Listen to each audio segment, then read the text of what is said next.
In today's video, I am going to teach you how to export Figma files to CMYK. Start by opening your design in Figma. Make sure the artwork you want to export is organized into a frame, since Figma and most plugins target frames for export. If you have multiple variants or sizes, highlight the exact frame you want to send to print so you don't export the wrong one by accident. Next, go to the Plugins area in Figma. You can access this from the top menu or the Quick Action search. Then look for TinyImage Compressor. When you see TinyImage Compressor, run the plugin.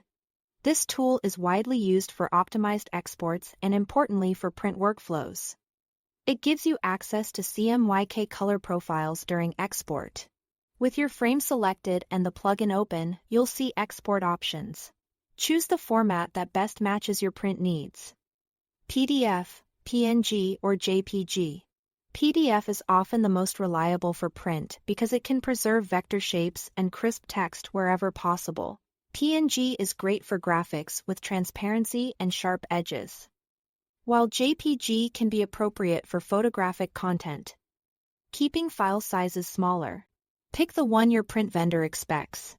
Now open the global settings inside TinyImage Compressor.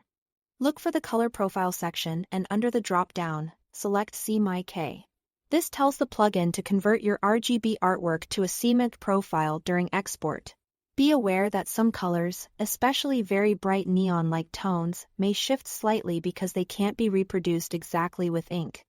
That's normal in RGB to CMYK conversions and is part of preparing artwork for real-world printing.